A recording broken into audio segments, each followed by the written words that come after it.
Olá, pessoal, tudo bem? Eba, já temos pessoas entrando aqui. Tô esperando a minha amiga que vai fazer a minha parceria hoje.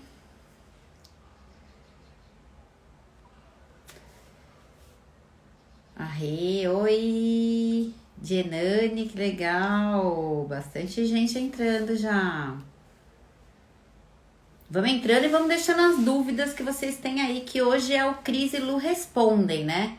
Hoje é o especial para ajudar aí todo mundo que está montando um grupo de afinidade, um comitê de diversidade, um programa, que quer saber, tirar as dúvidas. Ah, a Luana entrou. Deixa eu chamar a Lu aqui.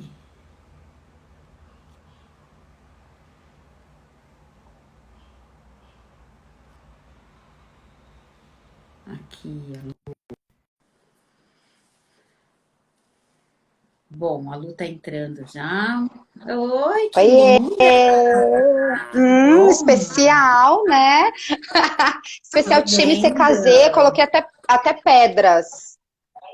É, tô vendo que chiquérrima. Bom, para quem está entrando, hoje é o nosso Cris e Lu Respondem, né, sobre diversidade e inclusão. A gente sabe que já tem algumas perguntas que chegaram, que a Vanessa tá aí, mas a gente não vai começar ainda a colocar. Quem está entrando, se tiver pergunta, coloquem aqui pra gente. E hoje vai ser um Cris e Lu Responde e uma live um pouco especial, porque a gente quer que vocês conheçam também o porquê que a gente trabalha com diversidade e inclusão, porquê que a gente está aqui engajada nesse tema, né, Lu?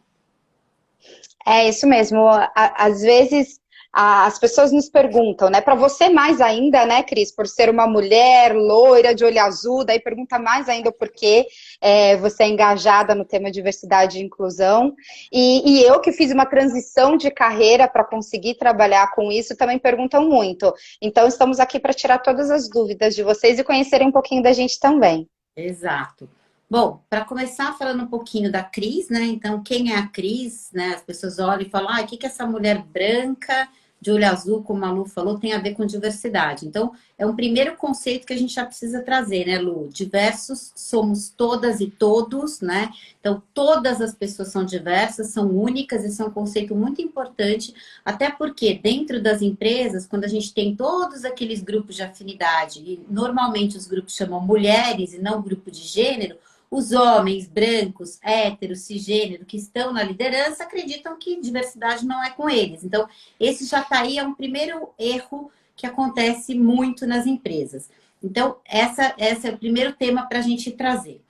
E aí a Cris se engajou, porque lá atrás, eu já contei muitas vezes essa história, eu fui para uma empresa, né? Estava trabalhando já há algum tempo, entrou o meu mandaram embora o meu diretor, contrataram outro diretor para o lugar dele, que ficou 3 meses, ele vinha de um setor que não tinha nada a ver com o nosso setor, e depois de algum tempo, 3 meses depois, ele falou: olha, não tem nada a ver, eu tá aqui, você que tinha que estar nesse cargo. Então, eles me chamaram, o diretor, o presidente e a CFO, para falar que eu teria uma oportunidade de mostrar minha competência. E depois, estudando muito esse tema, eu vi que isso chama viés de desempenho, ou seja, ele vinha de uma área que ele não tinha as competências todas que precisavam, mas ele já veio como cara, e eu que já estava ali há mais tempo, e uma mulher, tive que provar que eu tinha competência para aquele lugar. Mas além deste motivo de eu ter montado a CKZ lá atrás, um grande motivo para eu estar hoje aqui trabalhando nas empresas para torná-las cada vez mais diversas e inclusiva está aqui ao meu lado. Deixa eu mostrar para vocês, que é a minha filhota Beatriz. E ela tem hoje 15 anos de idade, né? E além da gente ter que trabalhar para que as empresas recebam mais mulheres, mais pessoas com deficiência, mais grupo LGBT, né? Então, toda essa diversidade que a gente precisa trazer para as empresas, eu também queria conversar com vocês sobre um tema super interessante, né, Lu? Que é a diversidade É, geracional, né? Lu, você e eu tem acho que alguém para é bacana. convidar? Eu vou convidar também uma pessoa que também me influenciou muito a tratar sobre o tema, que é a minha mamis também. Para que as duas troquem essa ideia, duas mulheres, que a gente já pode chamar de mulher, né, Bia? Por mais que a mamis não queira. Duas mulheres que nos influenciaram a construir um mundo melhor. Né? Então vem cá, mami, senta aqui do meu lado também, para que todo mundo conheça essa mulher negra e forte que foi minha inspiração por muitos e muitos anos aí. Eu vou começar perguntando, então, vamos fazer assim, Cris e Bia. Eu vou fazer uma pergunta para Bia, e daí você faz uma pergunta para minha mãe referente a isso, tá? Tá bom.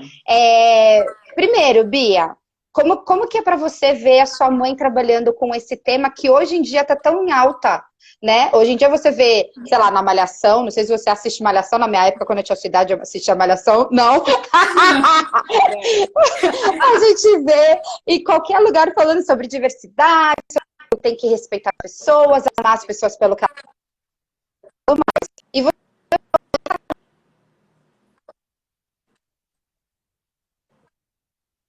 Será que é o meu dela? Tá travando um pouco, Lu. Eu tirei do Wi-Fi, porque sempre dá problema, né?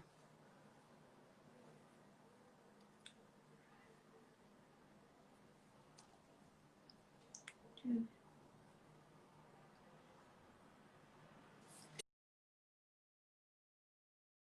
chamar ela de novo. Pronto, vamos chamar a Lu de novo aqui. A Lu travou, pronto. Voltei. Entrou de novo, Lu. Voltei, tá me vendo? Voltou, agora estamos. Então tá bom. E daí, deixa eu puxar mais pra cá. Não tô ouvindo. Aí, tá vendo, né, Bia? Sua mãe trabalhando há 12 anos com isso. Então eu queria saber se você vê a diferença na sua geração para outra geração, como da sua mãe, da sua tia, da sua avó. O que vocês pensam sobre diversidade? É uma coisa que é natural ou precisa ser estudado? Como que é? Fala um pouquinho sobre o tema pra gente. Com as pessoas que eu convivo, eu consigo ver uma grande diferença entre, por exemplo, os meus avós, meus tios, para as pessoas que eu convivo hoje em dia na escola. As pessoas da minha escola, meus amigos, já são mais abertos em relação à diversidade. Eles já entendem mais e também já acham uma coisa normal, uma coisa que tem que ser tratada como um ponto de vista de sociedade, todo ser humano é igual. Natural, né? Essa geração já vem com toda uma naturalidade, né? Eu vejo ela falando das amigas, não existe mais isso. Quanto a Aline está colocando aqui nas escolas, hoje existe essa abordagem pelos professores. Sim, e às vezes quando o professor erra ali, elas corrigem, tá? Então essa é a grande diferença, acho, também do nosso tempo, né? Ela tem uma história que conta da sua professora. Do ano passado? Do ano passado ela estava na aula. A minha professora, ela tinha colocado um vídeo que o cara não tinha nem dito ser gay, mas por ela, ele aparentava ser. Mas então ela chegou, ela parou o vídeo no meio e fez um comentário de mau gosto dizendo: não vou mais pôr esse vídeo agora, vou parar, porque já deu de escutar esse gay falando. Mas de uma forma pejorativa. Pejorativa. E aí o que você fez? Eu e minha amiga, a gente foi reclamar com a diretora e com ela. Então, assim, reclama mesmo, levanta a mão e fala: olha, a professora não é assim que fala. Então, assim, é uma geração que a gente tem visto, né, Lu, não só aqui em casa, mas que eu tenho visto muito nas entrevistas que a gente faz também nas empresas. Uma das perguntas que a gente faz é como que estão lidando com os filhos, que são filhos entre 15 e 20 e poucos anos de idade. E muitos falam isso que a Beatriz está falando, é natural, eu não vejo como, ele é gay, ou né? E é muito interessante, que é isso que eu quero perguntar para Ana Lúcia. Desculpa, Ana Lúcia. O que eu quero perguntar é como é que era na sua geração, né? Então você via, assim, podia fazer bullying, era comum tratar a pessoa mal? Como é que era nas escolas? Então, eu comento isso com a Luane até ela fala que eu não acredito, acho que você que não via, você vivia no mundo da lua. Para mim, nós não sabíamos o que era bullying. Na minha época, não sabíamos o que era bullying. Não existia. Essa coisa de falar assim, negrão, aquele negão, o negão. Um monte de negros tinha um apelido de negão, negona, negrinha.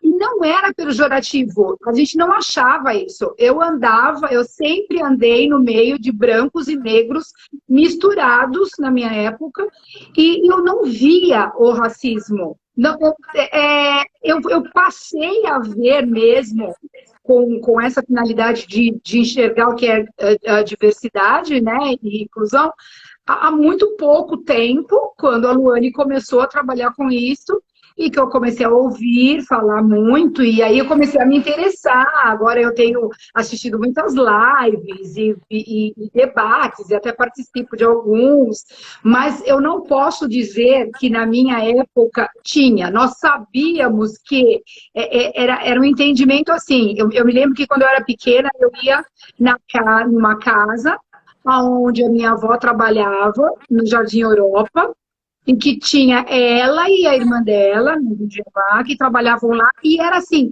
extremamente a empregada, aquela que tem os seus limites, aquela que dorme lá fora, aquela que enquanto o último não vai dormir, ela também não dormia, tinha uma festa, a casa tinha que amanhecer limpa, não importa que ela que tinha feito a festa, e que depois, não, era tudo, então era meio escravizado, sim, mas nas nossas cabeças não Era era normal. É isso que eu trago muito em casa, assim, e eu vejo o quanto a estrutura ela é realmente racista, porque a minha mãe, hoje ela começa a ver, isso daqui era racismo, isso era preconceito, mas para ela trazia por uma normalidade as coisas que aconteciam.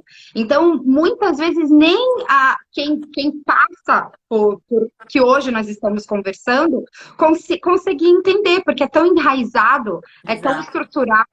Então, eu acho muito lindo isso, de, tipo assim, ouvir a Beatriz, uma geração nova, falando assim, não, já entendemos, não é legal, não vai ter, né? E às vezes ela mesma ensinando uma geração como a da minha mãe. Não, teve, tem que mudar, sabe? Não é normal, não é normalizado, sabe? E um outro ponto importante, por exemplo, que as pessoas falam assim, mas não precisa, o que é importante entender, não precisa falar, pelo simples comportamento, a pessoa já entende aquilo. Então, eu vou dar um exemplo. Eu estudei numa escola particular em que só tinha um menino negro na escola inteira, e ele era da minha sala. E eu saía de mão dada com ele, e a minha mãe, que foi criada numa cultura extremamente racista, vem de uma família com essa cultura, quando eu saía de mão dada com ele, ela perguntava, você não tá namorando com ele, né? Ou seja, naquela fala da minha mãe já estava incutido o racismo. E hoje, pelo contrário, a gente conversa, eu falo, Beatriz, quantas pessoas negras tem na sua escola? Né? Quantas pessoas você vê que são pretas, quantas pessoas pardas? Ela, mãe, tem, porque hoje tem bastante.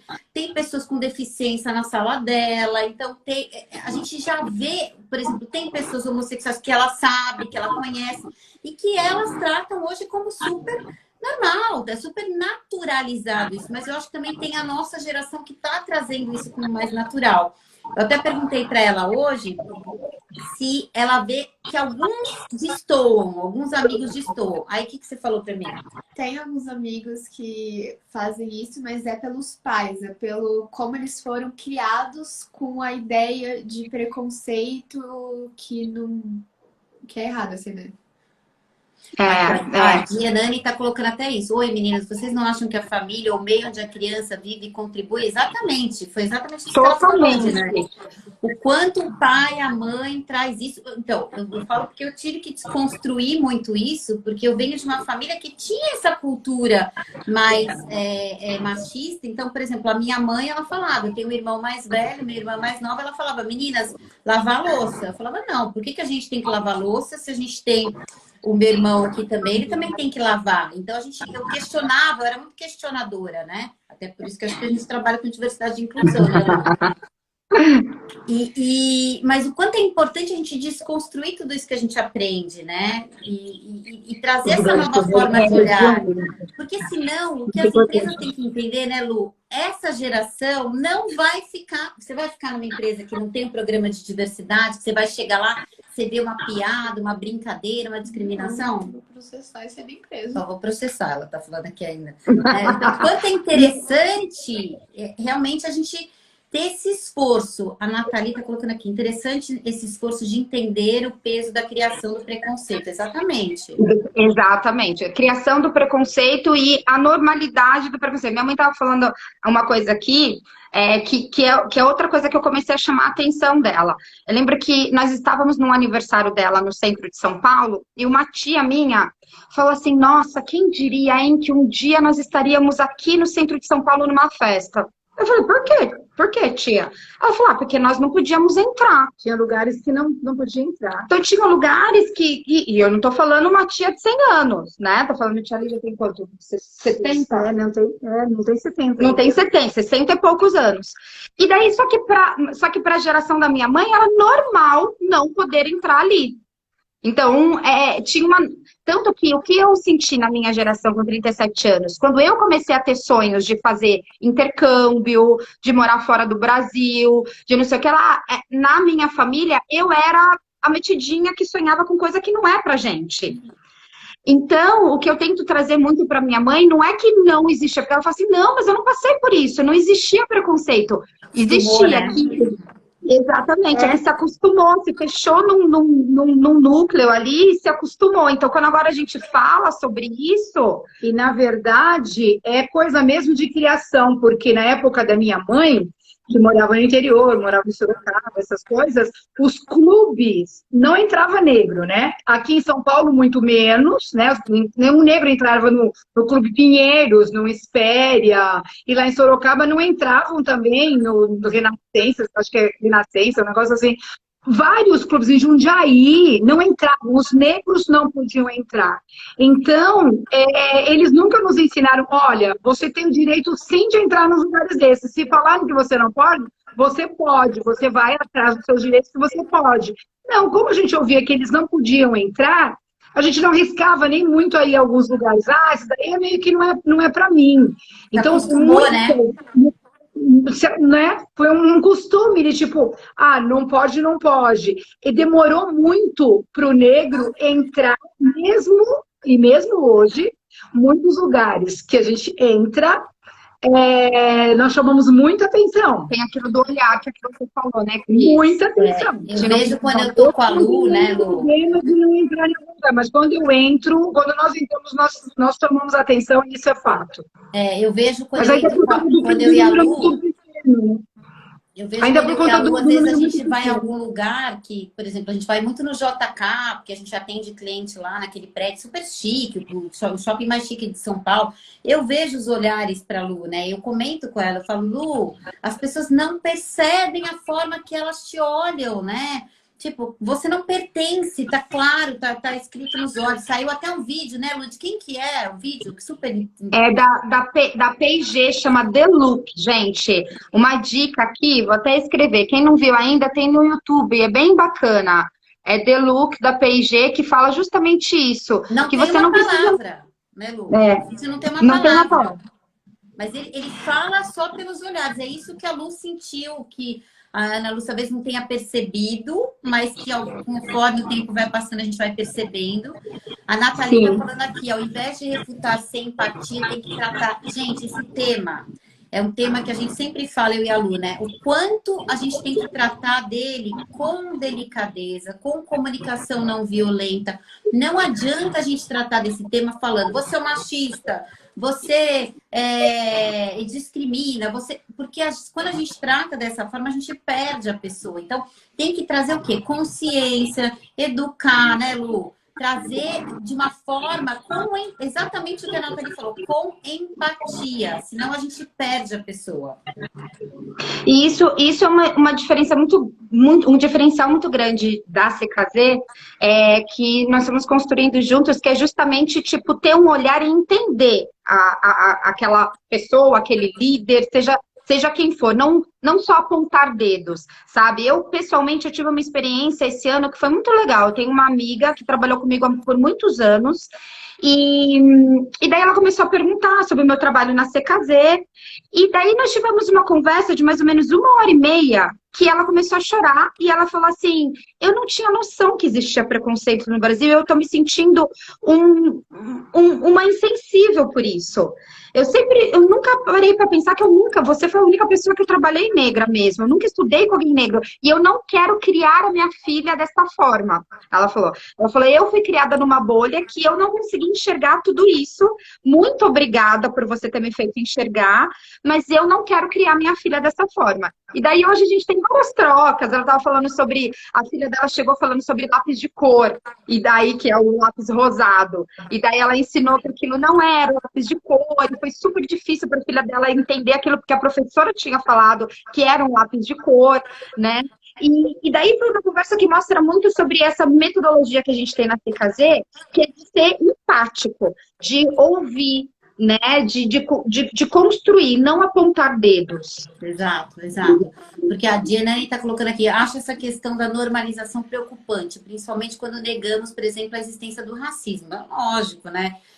Uma das perguntas que a gente recebeu e que eu vou fazer para a Lu aqui é sobre o racismo estrutural, né, Lu? Então, o que é esse racismo estrutural? A gente normatizou, então hoje a gente... Porque assim, primeiro uma coisa muito importante da gente falar a gente tem um viés que chama blind spot. Eu prefiro não ver os meus próprios viés, eu prefiro não me perceber como uma pessoa preconceituosa. E aí vai dificultar mais ainda, porque se eu não percebo, como é que eu vou mudar se eu não sei que eu tenho? Então é super importante, né? Então eu queria que a Lu comentasse um pouquinho sobre o racismo estrutural, Lu. O racismo estrutural é um pouquinho de tudo isso que nós falamos, que quando eu estava explicando que a minha mãe não conseguia enxergar o racismo que a nossa família passava, que ela passava. Por quê? Ele é tão enraizado, a sociedade, ela gere todas as atitudes de uma forma tão racista que ela faz parte da estrutura mesmo da sociedade. Então, assim, os órgãos governamentais, eles tomam ações em detrimento de uma raça e contra outra. As empresas, ações em detrimento de uma raça contra outra. Então, quando todas as esferas da sociedade, elas trabalham, elas agem baseadas nisso, então, Luane, como assim? Por exemplo, uma empresa, que se você entra numa empresa, uma empresa de 200 funcionários, você olha em volta e tem o quê? 5 pessoas indígenas, 5 negros, uma porcentagem muito pequena. Pensando na representação de indígenas e de negros no Brasil, será que aquela empresa ela não está agindo ou baseada ou estruturada em ações racistas? Sim, ela está, né? Quando o governo ele não tem ações sociais e afirmativas para a população negra, para a população indígena, será que não está tendo uma base, né, estrutural racista? Sim, está. Então, isso que é o racismo estrutural. A gente tem falado muito sobre isso, né? Silvia Almeida trouxe essa expressão com mais força para nós hoje em dia, mas daí quando a gente pergunta o que é racismo estrutural, as pessoas não sabem muito bem falar. Exato. Né? Porque nós temos o racismo estrutural, mas não sabem muito bem falar. Na verdade, gente, significa que a base da nossa sociedade, ela tem ações que dão preferência para uma raça, que na verdade é a raça branca, né? Exato, em detrimento a outras raças, que aqui no Brasil, a raça, os indígenas e os negros, tá? Então, é praticamente isso. Você vê que ficou tão enraizado. Eu gostei muito do papo que eu tive com a Daniela Almeida sobre racismo estrutural, e ela deu um exemplo falando que o racismo estrutural é a espinha dorsal de uma sociedade. Então, quando você pensa em racismo, em espinha dorsal, para o funcionamento de todos os seus membros, né, você precisa da sua espinha dorsal. E é assim que funciona. A espinha, ela acaba dando o movimento de tudo. E hoje, o movimento de todas as instituições da nossa sociedade são pautadas em alguma ação racista. Sim. Espero que eu tenha conseguido explicar de uma forma que não fique muito literal. Eu gostaria muito que as pessoas entendessem realmente. Eu acho que o exemplo da minha mãe é muito claro, sabe? Assim, de a O gente conseguir lugar que colocar. cada um tem que ocupar, né? Ou seja, quando a gente olha na estrutura, então, na estrutura de poder, quem está na estrutura de poder? Em todos os lugares, nas empresas, no governo, no Senado, em tudo, são as pessoas brancas. Então, é isso. Nas estruturas foram feitas por pessoas brancas para pessoas brancas, né? A Beatriz, eu lembro uma vez quando eu estava falando de racismo, que você falou para mim que você aprendeu na escola como? Que só existe o quê? A raça? Só existe a raça humana, né? Então, ou seja, foi um conceito criado lá atrás de superioridade de raça. Então, a raça branca é superior à raça negra, até para poder escravizar, né? Para poder justificar, né? E hoje a gente vê que não, né? Somos todos pessoas iguais, né? Que não tem isso de o cérebro é maior, é mais inteligente, totalmente desconstruído. As crianças já aprendem isso, mas ainda na estrutura das empresas, das organizações, nosso cérebro é inteligente. Ele chega lá, só vê gente branca em todos os lugares, começa a entender. Pô, então isso aqui é para pessoa branca, isso aqui é para pessoa negra. E aí começa a criar uma série de estereótipos, né?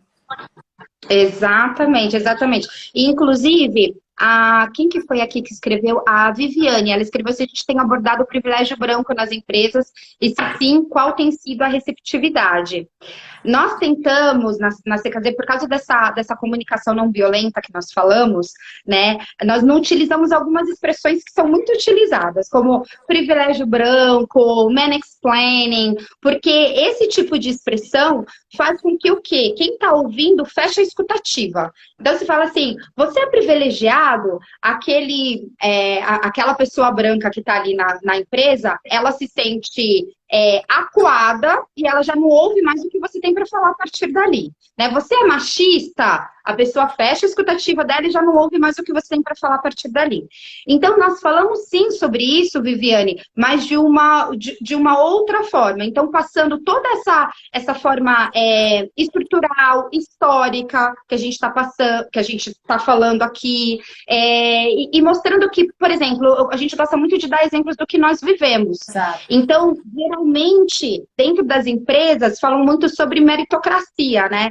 Não, aqui a gente não tem problema. Se merece, a pessoa consegue entrar na empresa, consegue promoção e tudo mais. E daí eu sempre dou um exemplo, daí eles sempre falam assim, porque eu batalhei muito, como sempre tem um profissional ou uma profissional branca que fala assim, porque eu batalhei muito, eu tô aqui porque eu mereço. E daí o que eu falo? Que o meu primeiro emprego, eu fiz todo o processo seletivo numa multinacional, que era considerada uma das melhores para trabalhar e tudo mais. E daí o meu gestor, ele pediu para que eu refizesse o teste de inglês. Eu achei estranho, porque tinha sido um teste de 2 dias. Refiz. Primeiro dia de trabalho, ele virou para mim e falou assim, olha, não teve jeito, você foi a melhor. Tanto que eu pedi para refazer o seu teste, mas mesmo assim você foi a melhor. Só que eu nunca contratei uma pessoa negra que não fosse para limpeza ou para segurança. Então, pega essa oportunidade, por favor, e não faça nada de errado. Então, Viviane, quando eu falo de privilégio branco, eu dou um exemplo desse. Porque pode ser uma pessoa assim, uma pessoa branca assim, que não teve muitos privilégios, que teve que batalhar e tudo mais, só que ela não vai ter essa barreira no corporativo que uma pessoa negra vai ter. Então, é assim que a gente geralmente aborda o privilégio branco. Também contando histórias, né, Lu? Eu gosto muito de contar a minha história. Eu já convivo com a Lu há muito tempo, há mais de 12 anos que a gente... Muito mais que 12, né, Lu? Porque foi na outra empresa que eu trabalhei. Então, Desde 2007. Eu contratei a Lu para trabalhar numa empresa que eu era diretora de marketing e eventos. E aí eu contratei a Lu. Quando eu contratei a Lu, eu fui apresentar ela para o dono da empresa, que era uma empresa familiar. E ele virou para mim e falou assim, você contratou uma negra para trabalhar na minha empresa? Lógico que depois que ela tinha saído. E eu falei, não, eu contratei uma mulher negra que tem todas as competências para estar aqui e executar o serviço que eu preciso. Mas ele fez ela sofrer tantas microagressões que ele fazia com ela, e era com ela, porque eu tinha um time grande, e era especificamente com ela que ele fazia, que ela foi embora. A Lu, durante muitos anos, eu fui mentora dela durante alguns anos, e ela me contava o que ela passava. Eu falava, Lu, não é possível, Lu. que eu falava assim, não é possível, porque eu, como uma pessoa branca, jamais passei metade do que ela me passou. Passei por conta de ser mulher, mas não o que ela me contava do racismo, como essa história que ela contou agora. E aí eu fui conviver no grupo Mulheres do Brasil com outras mulheres negras. Eu comecei a ver que as histórias eram as mesmas, né? Então, esse ter que provar 10, eu tinha que provar 2 vezes mais que eu sou mulher, elas tinham que provar 10 vezes mais, né? Então, eu conto muito falando como eu percebi o meu privilégio branco. E as histórias impactam muito, sabe? Você contar a sua história, você contar quando eu percebi meu privilégio branco, de conhecer a história dessas mulheres também. Então, tem que contar de uma forma que você traga uma pessoa negra para contar a história dela, que vai impactar a pessoa que está ouvindo, e também uma pessoa branca que se percebeu privilegiada, né? Porque aí você dá esse contraponto também, né, Lu?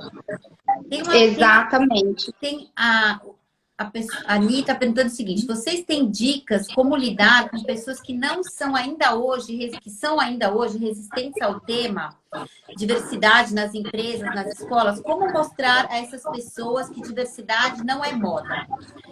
Ni, primeira coisa que a gente faz é provar com números, né? Pesquisas. A gente sempre fala que tudo na seca da diversidade não é a gente acha, eu acho, a Lu acha. É tudo, olha aqui, tem um dado científico, tem uma pesquisa, tem algo por trás para provar. Hoje, a gente já tem várias pesquisas falando que diversidade como inclusão, né? Que são coisas diferentes. Então, diversidade é somos todos diversos, mas inclusão é como eu vou criar essa cultura em que todas as pessoas se sintam parte, valorizadas, respeitadas.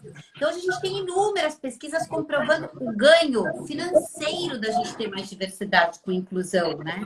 Então, tem como a gente começar, porque eu sei que muitas vezes, quando eu comecei lá atrás a trabalhar com diversidade e inclusão, eu trabalhava muito com responsabilidade social, falando, né, que era uma responsabilidade social da empresa, ter as pessoas, né, a representatividade do nosso Brasil de pessoas dentro das empresas.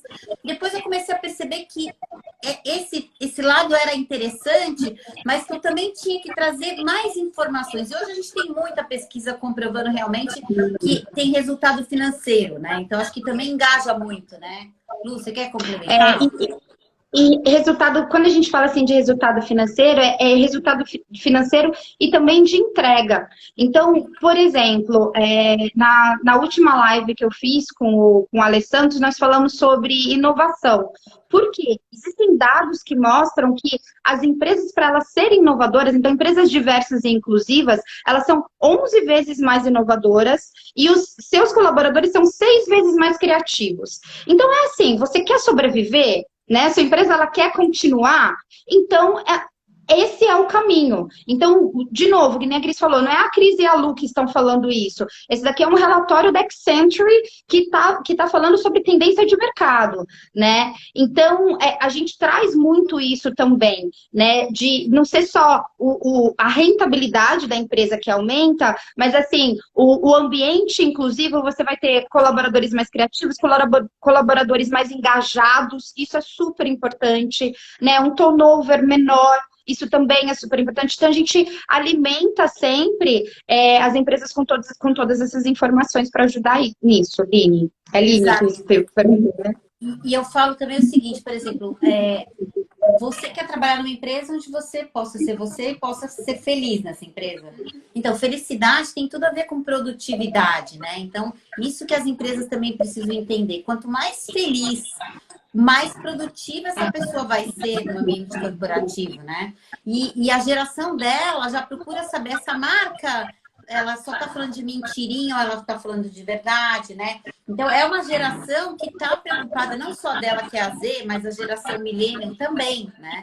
A Melissa, nossa querida aqui, que está aqui participando da nossa live, também colocou: meninas, como temos um país com uma desigualdade social absurda, a mídia exerce um papel educativo? Com certeza absoluta.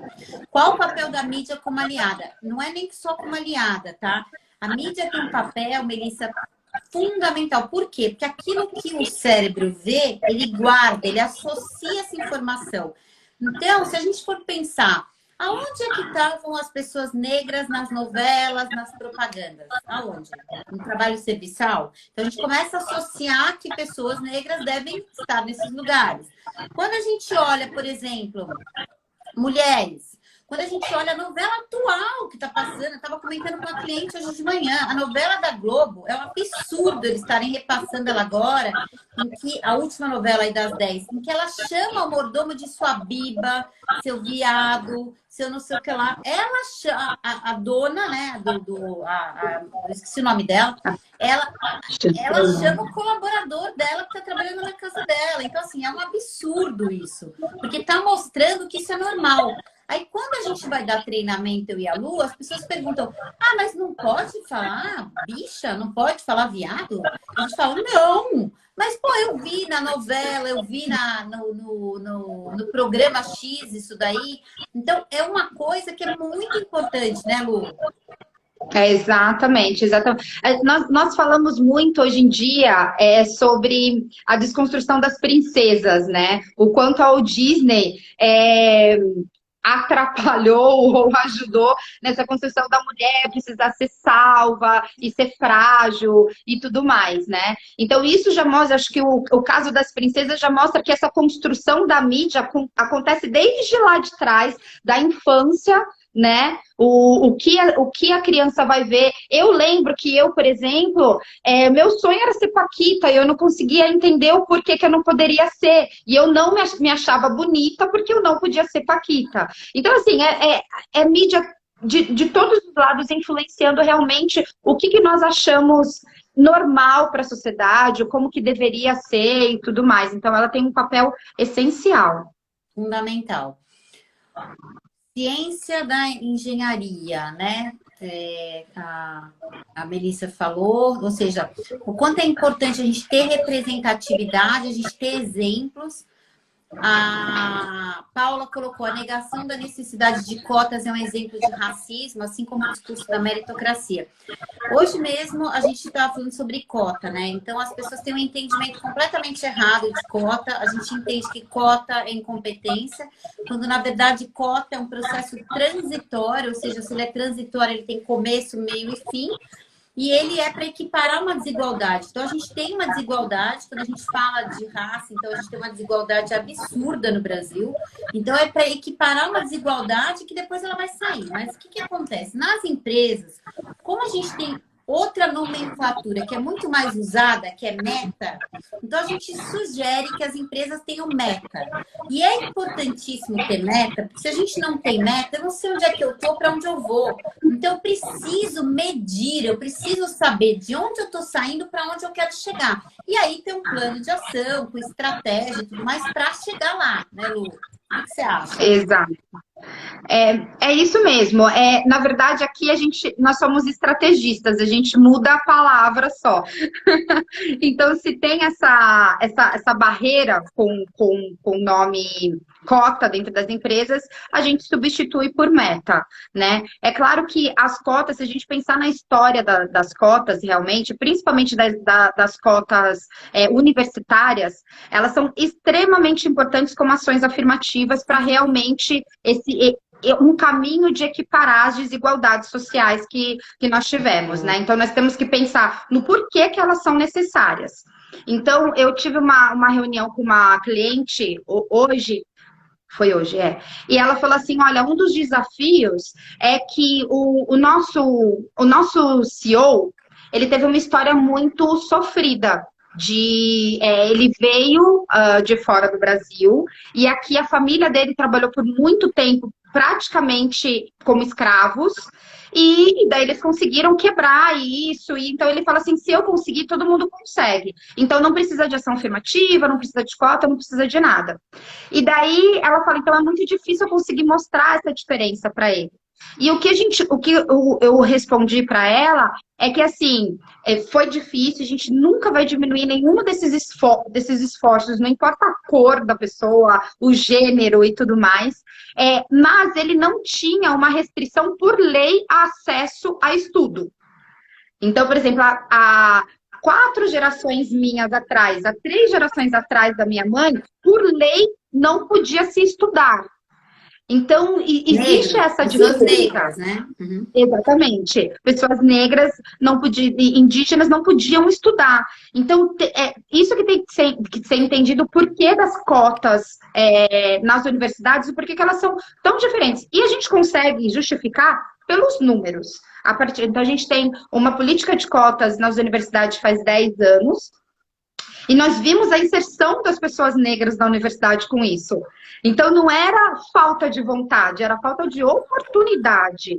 E outra coisa, os números mostram também que essas pessoas dão um resultado de estudo tão bom quanto as pessoas brancas ou as pessoas não cotistas, né? Exato. Então, os números estão aí para mostrar que realmente o que dividia era a oportunidade, que é uma coisa que você fala muito, né, Cris? Sim, e outra coisa, eu sempre falo que o que separa uma pessoa negra de uma pessoa branca chama-se oportunidade. Oportunidade de estudo, oportunidade de trabalho, é sempre a oportunidade que vai fazer essa diferenciação. Mas é muito importante entender também que dentro das cotas de universidades, a gente tem 50% dessas cotas, elas vão para as pessoas de escola pública, e dentro dessas escolas públicas ela é dividida. 50% é para pessoas pretas, pardas, indígenas, e 50% não é para... Porque existe o entendimento de que é 100%, não é. Então, isso é importante dizer também, porque muita gente pergunta pra gente, né, Lu? Ah, mas e a pessoa branca que também é de uma classe mais baixa? Eu falo, também, por isso que existe essa diferenciação. E outro ponto importante que a gente sempre fala, né, Lu, é que mesmo a pessoa branca que vem de um grupo que não teve acesso, né, que vem de uma classe social mais baixa, quando ela está ali no mercado de trabalho, uma pessoa negra com uma pessoa branca, a pessoa branca não vai ter todo o preconceito que a pessoa negra sofre. Então, isso que é importante a gente trazer também, né? Que foi como o exemplo que eu falei do meu primeiro emprego, né? Exato, então tem essa diferença. Gente, ó, nós vamos responder as perguntas que vocês mandaram também pelo LinkedIn, tá? A Vanessa que tá aqui, se você puder colocando as perguntas, Van. E se vocês continuem participando, que nem vocês estão participando, viu, gente? Mandando pergunta aqui, porque a intenção é essa, porque vocês conheçam melhor da gente, conheçam o melhor da gente, que é o que é mais importante pra gente. Exatamente. Tinha uma pergunta, Lu, que era sobre ambiente tóxico. O que é um ambiente tóxico? Era a pergunta que veio pra gente. Então, que veio pra gente? Porque as pessoas acham que ambiente tóxico é ambiente que tem material tóxico. Eu falo, não, gente, não é isso. Também. Nós não estamos falando de materiais tóxicos. Estamos falando de pessoas tóxicas, né? Então, quanto é importante a liderança entender o primeiro papel fundamental que ela tem de engajar as pessoas, de valorizar as pessoas. Eu falo que o líder e a líder inteligente é aquele que entende que quanto mais feliz aquela pessoa tiver, maior será a sua produtividade, maior será o engajamento, né? A gente tem pesquisa, muita pesquisa falando sobre isso também. Então, esse ambiente tóxico é um ambiente em que a pessoa não pode ser ela mesma. Então, se eu sou uma mulher lésbica, eu não posso ser eu mesma nesse ambiente, eu tenho que fingir que eu não sou. Se eu sou uma pessoa negra, eu vou ser tratada com discriminação. Então, isso é que é ambiente tóxico. E é exatamente o trabalho da CKZ, que é tornar os ambientes inclusivos, né, que valorize as pessoas, que as pessoas se sintam bem. E esse ambiente tóxico, a palavra ela é muito boa porque parece um veneno mesmo para as pessoas. As pessoas elas vão ficando doentes com o ambiente tóxico, e isso é muito importante falar, viu, gente? Que assim, parece que a cada dia de trabalho, se você tá num ambiente tóxico que te machuca, você vai sendo envenenado e vai ficando doente. Daí a gente tá falando aqui o que é gerado da dor social, né? Que a gente fala com mais profundidade no nosso treinamento. Mas trazendo rapidinho, só para matar a curiosidade deles, né, Lu? Ó, deles e delas. O que é dor social? Hoje, hoje não, já há um tempo, né? Os neurocientistas, eles fizeram um escaneamento do cérebro das pessoas e eles conseguiram perceber que quando a pessoa se sente excluída ou tem uma piada naquele ambiente, essa pessoa sofre da dor social. O que é essa dor social? Eles escanearam o cérebro de algumas pessoas para ver o seguinte: quando elas estavam numa brincadeira de 3 pessoas, elas eram excluídas dessa brincadeira por 20 minutos. E o que acontecia é que a parte do cérebro dela que era acionada é a mesma parte do cérebro de quando ela toma uma pancada. Então, por isso que chama dor social, porque é a dor da exclusão social. É a dor que essa pessoa sente por ela não estar sendo valorizada, não estar sendo respeitada. Exato. Então eu sempre falo, imagina que cada piadinha que você, um líder faz, que vai machucar aquele colaborador, é como se ele estivesse levando uma pancada cada vez. E daí ele vai trabalhar durante o dia inteiro com aquela dor. Então, ou seja, não vai produzir como deveria produzir. Então, o ambiente tóxico, ele traz tudo isso. Ele traz a não produção e principalmente quando a gente fala sobre ambientes que têm diversidade, são mais inovadores e tudo mais, a gente sempre fala, gente, diversidade sem inclusão não adianta. Por quê? Não adianta você ter ali um monte de gente diversa, mulheres e tudo mais, e daí você não dá espaço de fala, né? Ou oportunidade de fala, para que essa pessoa realmente se expresse do jeito que ela quer se expressar. Né? Então, a mulher, se ela quer ser detalhista, como mulheres são, porque tem mais conexões neurais, e ela puder ser detalhista durante essa reunião sem ser interrompida, né? Uma pessoa que fala mais fino, que fale mais grosso, mas falar o que tem para falar na hora certa e ser ouvida. E então não adianta um ambiente com várias pessoas se não for inclusivo. Você não vai deixar com que eles participem. E daí esse ambiente que não é inclusivo é um ambiente tóxico. E aí a Lili está perguntando aqui, qual a maior barreira que a CKZ identifica nas empresas? Então, eu vou falar que eu acho, você fala o que você acha. Para mim, a maior barreira que a gente encontra é quando a liderança não está engajada com a diversidade e inclusão. Quando ela acha que é moda, quando ela acha que não vai dar resultado, que vai fazer para quê. Então, muitas empresas que a gente entra não tem o apoio da liderança. Então, a gente tem uma dificuldade maior para engajar essa liderança. E aí, das dicas que a gente dá, se isso está acontecendo na sua empresa, traga um outro presidente ou uma presidente. O ideal é realmente, se é um homem como presidente, traz um homem. Se é uma mulher, traga uma mulher, uma pessoa igual. Por quê? Porque você traz essa pessoa para ela contar quais são os ganhos que ela está tendo na empresa dela, fazer benchmark mesmo, para conhecer um pouco mais. Então, isso é fundamental, é super importante, porque dessa forma você vai conseguir engajar mais fácil. É isso mesmo, eu concordo com isso. Primeiro é a liderança, a gente aprende pelo exemplo, não adianta.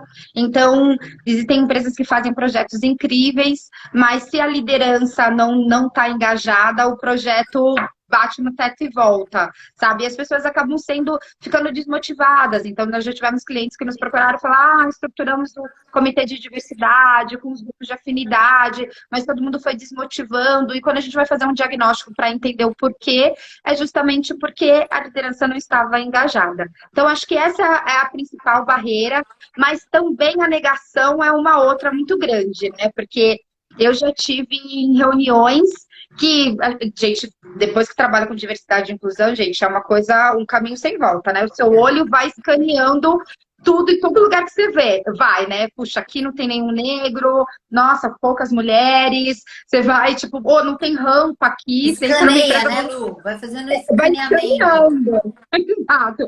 É o caminho sem volta. Nossa, não tem rampa, como que passaria um cadeirante aqui e tudo mais. E daí, durante a reunião, com o comitê de diversidade, o comitê fala assim, não, aqui a gente não tem, nossa, não tem problema nenhum, assim, temos pessoas diversas, não sei o quê. E se eu olhar e falar assim, se jura que você acha que aqui é um ambiente? Então, a negação também é uma barreira muito, muito grande, sabe? Assim, não, a gente só precisa de uma palestra, porque, na verdade, aqui a gente já tem pessoas diversas. E, Lu, para a gente terminando, um ponto que tinham perguntado era uma tendência. Qual uma tendência que a gente vê? Eu acho que a maior tendência que a gente vê é que realmente as empresas estão buscando ter pessoas responsáveis por diversidade e inclusão, né?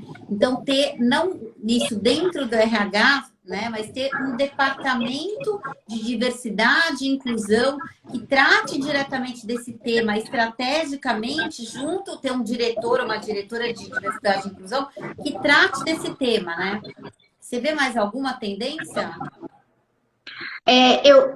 Para mim, a outra tendência também é o marketing estar atrelado com essas ações de diversidade. Então, assim, a comunicação externa também tá atrelada com a comunicação interna, né? Então, nós estamos tendo muitos casos aí, tivemos agora da Natura, tivemos de lados positivos e de lados não positivos, né? Mas falando de lados positivos aqui, da empresa, ela fazer a transformação dentro de casa e depois começar também a atrelar isso com o marketing, porque o que acontece? O público está pedindo, o público está atento, então as empresas elas estão vendo isso, né? Então eu tenho visto essa tendência também de começar a falar também para a sociedade. Eu sou uma empresa que eu banco ser diversa e inclusiva e eu... Verdade, né? De verdade, exatamente, de verdade. Só quero falar aqui para a Viviane, ela falou, preciso sair, mas espero que fique salva, vai ficar salva, porque o celular com problema de salvar estava sendo meu, agora está sendo da Cris, então vai salvar. Bom, já está acabando o nosso tempo. Já. Olha como passa rápido 1 hora. Então, hoje era para a gente responder algumas perguntas e conseguir ajudar vocês aí a implementarem cada vez mais diversidade e inclusão nas empresas de vocês e apresentar as nossas fontes de inspiração, os nossos amores aqui. Como foi para você participar da live, ter essa mãe trabalhando com diversidade e inclusão? Eu adoro. Ela vai trabalhar comigo daqui uns anos, lá no Secas de Diversidade, me ajudar a transformar. A Aline está colocando aqui que foi ótimo, que bom. Vivi está colocando palmas. E a mamãe? É importante a minha mãe saber o quão apaixonada nós estamos pelo tema, porque ela reclama muito que eu trabalho demais. Demais, eu tenho preocupação, inclusive. Das 9 da manhã às 9h10 da noite, é muita coisa. Depois fica com dor no coração, fica com não sei o quê, fica com palpitação. Falo, peraí, né? Menos. Então, eu preciso entender que eu trabalho demais com uma coisa que eu amo, que eu adoro. Mas me dá orgulho, assim. Ela trabalha dessa forma, ela me dá orgulho, porque é muito gostoso a gente ver as pessoas que amam o que fazem. Né? Eu só faço direito o que eu amo. Exato. Quando eu amo, eu faço muito, muito direito. E a Luane, ela é exatamente isso. E ela é mais do que eu até. Né? Ela é muito fincada mesmo nas coisas. E eu estou aprendendo muito sobre diversidade e inclusão com a Luane. Isso tem sido muito bom. Que bom. A gente fala que nosso slogan da empresa e quem vem para cá tem que ter isso de verdade, que é paixão em transformar.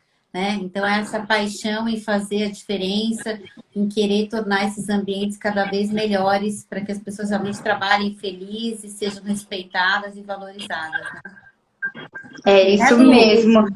É isso mesmo. Mandar um beijo aqui para a Regiane, que sempre está nas nossas lives aqui também. Uma querida cliente da Celesc. Estamos fazendo uma transformação gigantesca lá, vocês vão ouvir falar muito. Então a gente se encontra. A próxima live é semana que vem, que a Lu vai fazer. Fala aí, Lu, terça-feira que vem. Isso. Na terça-feira que vem, eu vou falar com o Vitor, que ele é especialista em comunicação corporativa e em publicidade, para falar justamente sobre isso que nós falamos agora. O quão é importante as empresas estarem atrelando a publicidade, o marketing, as ações de diversidade e inclusão. Porque agora os clientes estão atentos, né? Então, nós vamos conversar um pouquinho sobre isso, sobre a comunicação interna, que é importante, mas também a externa também. E aí, Cris, nunca desista mesmo. Cris, nunca desista mesmo que sua filha leve adiante, porque nunca é tarde para nós aprendermos. Eu não sabia lá atrás, hoje eu sei, ela já sabe hoje, amanhã ela vai duplicar, triplicar para as pessoas, é o que a gente precisa. Exato. E aí, na outra terça-feira, tem Cris e Lu respondem de novo. Daí, mandem suas dúvidas, que a gente vai responder na próxima terça-feira, que é a última terça-feira do mês, tá bom? Obrigada pela participação de todo mundo. Obrigada, queridas. Obrigada, gente. Gente, além de ficar salvo aqui na IGTV, tá salvo também no nosso canal do YouTube, viu? Deem like lá no nosso canal do YouTube, que nós estamos fazendo um novo. Então, por favor, sigam o nosso canal também. Tá, Joé? Obrigada, viu? Um beijo grande. Tchau. Beijo, tchau, tchau. Tchau.